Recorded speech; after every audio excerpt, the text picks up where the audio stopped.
tumbuh kembangnya tumbuhan anak-anak.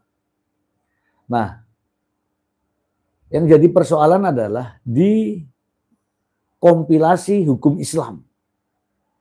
Di sana disebutkan bahwa dalam hal terjadi perceraian, yang namanya perceraian itu putusnya hubungan pernikahan, putusnya hubungan perkawinan.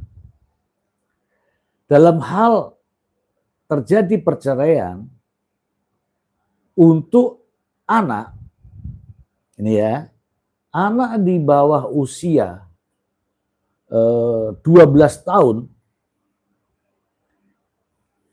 hak asuhnya diberikan kepada ibunya. Ini Pak Hakim juga harus pegang undang-undang dong. Anak masih di usia 12 tahun diberikan kepada hak asuhnya ya, diberikan kepada ibunya. Nanti setelah lewat 12 tahun baru anak bisa memilih mau ke ayahnya atau mau ke ibunya. Begitu, Bu. Nah, boleh jatuh ke ayahnya, boleh. Asalkan ya, ini live ya. Ini live jadi omongan harus pasti. Boleh jatuh ke bapaknya, pertimbangan hakim boleh jatuh ke bapaknya. Asalkan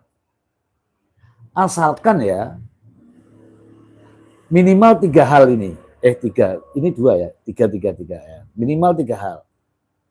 Yang pertama, si ibu ini memiliki perilaku buruk.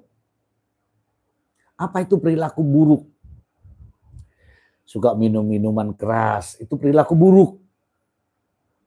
Suka dugem, nah itu perilaku buruk. Tapi kalau di rumah nggak apa-apa itu, jedak-jeduknya. Senam kan? Kalau minuman keras, kemudian dugem, judi, nah nggak boleh. Itu perilaku buruk.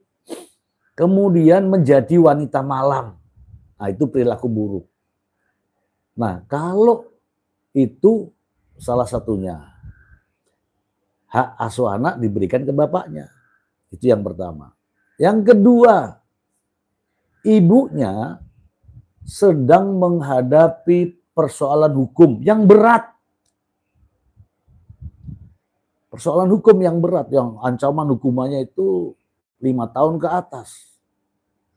Contohnya, mungkin ya, mohon maaf, jadi kurir narkoba, ya kan, ketangkep, nah itu ya kan, atau melakukan apalah kekerasan, ya kan.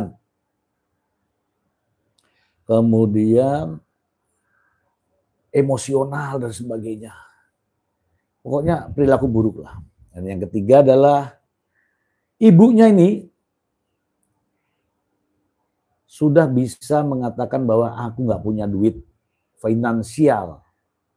Nah itu baru jatuhnya ke bapaknya. Tapi kalau ibunya berperilaku baik, tidak sedang dalam persoalan hukum, mampu mencarikan nafkah, anak di bawah umur pasti ke ibunya. Begitu ya. Tunggu dulu, ini ada Mbak Uli Liah. Mbak Im harus diruqyah. Iya benar juga, itu penting juga. Subhanallah walhamdulillah, biar hilang semua ini apa namanya tuh, aura-aura negatifnya ya. Terima kasih Mbak Uli Liah ya. Ada Elizabeth Octavia, Mr. Z. Ini dah bukan kasus perceraian, tapi kasus, iya ya, itu yang dicerai. Gini. Ini kan istrinya. Masa nggak ada sayang-sayangnya sama istri? Walaupun sudah mau dicerai ya, tapi kan ya, udahlah kita cerai aja ya. Nggak usah ribut. Itu kan lebih bagus. Banyak kok yang bercerai tapi tapi adem-adem aja. Ini nanti repotnya, tahu nggak kalau masalah ini sudahlah putus, sudah bergulir ini. Tidak ada lagi tuh mantan mertua, tidak ada mantan ipar. Jadi serba nggak enak teman-teman, ya. Iya kan? Coba kita mau berkunjung ke rumah mantan mertua, sudah nggak enak. Karena diakhiri dengan hal semacam ini. Yaitu kalau saya ya, Ya kalau saya begitu. Ini dari KC Umi.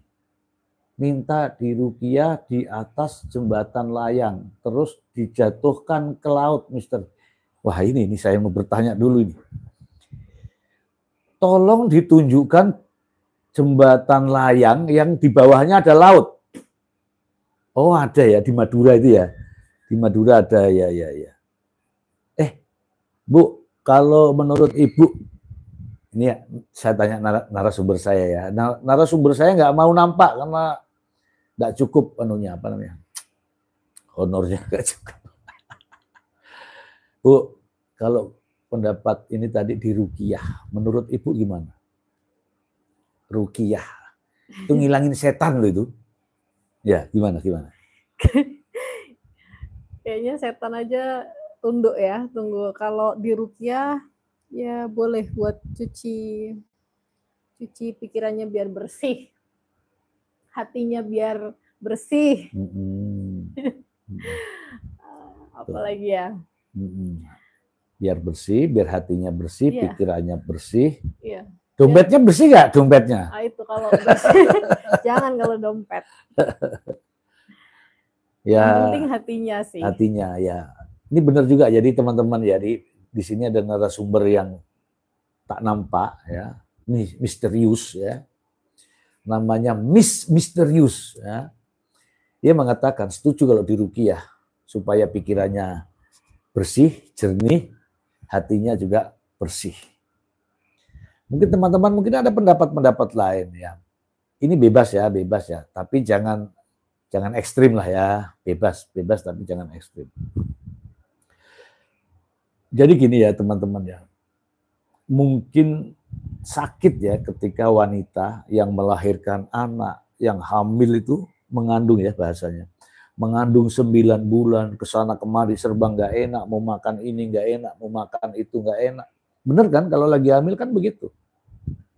Semua serba dibatasi. Kemudian begitu lahir, perocot masih menyusui.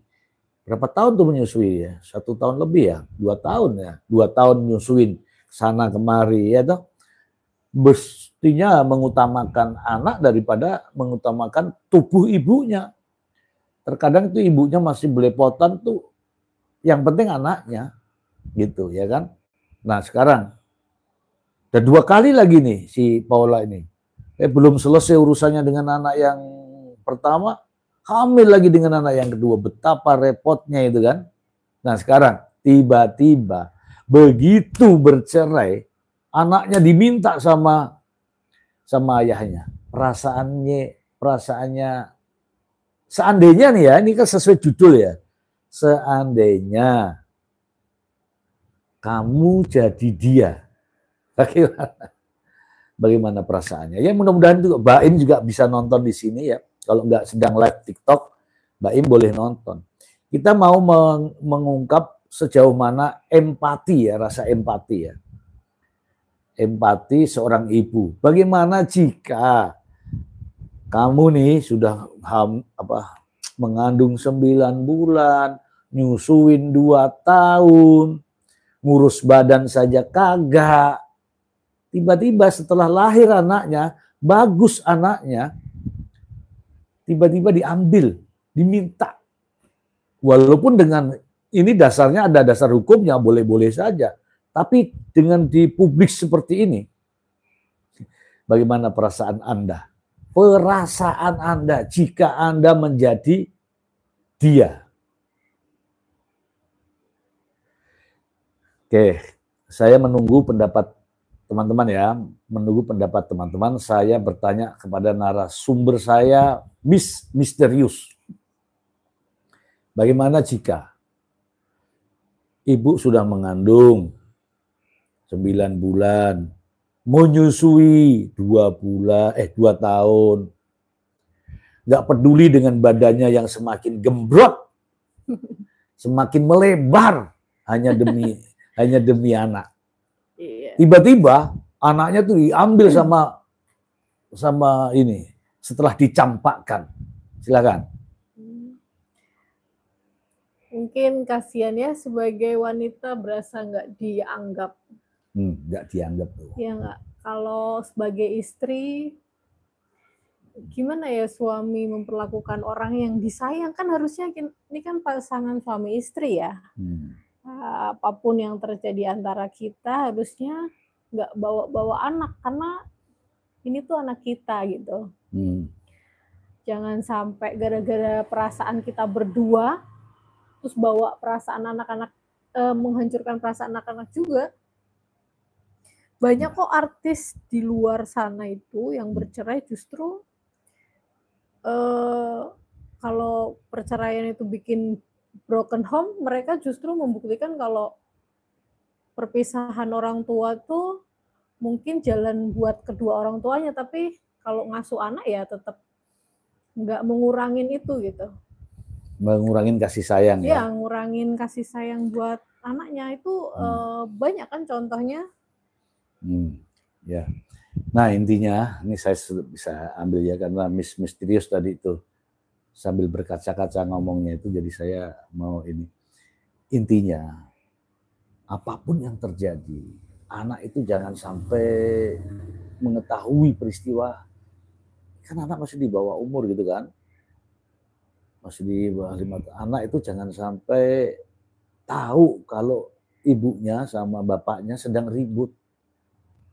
Terus, ini si Miss tadi ya menyampaikan bahwa ya kalau nggak dihargai dengan hamil, ya mengandung 9 bulan, kemudian melahirkan, menyusui anak, juga menyusui bapaknya sekalian, sampai tidak peduli badannya emaknya sampai gembrot. Iya, ini nyata loh ini loh. Masa nggak dihargai? Ya harusnya ya ada penghargaan terhadap wanita, penghormatan terhadap wanita, penghormatan terhadap mantan istri, dan penghormatan juga kepada ibu dari anak-anaknya. Ini tadi ya disampaikan sama Misterius. Nah, ada pendapat nih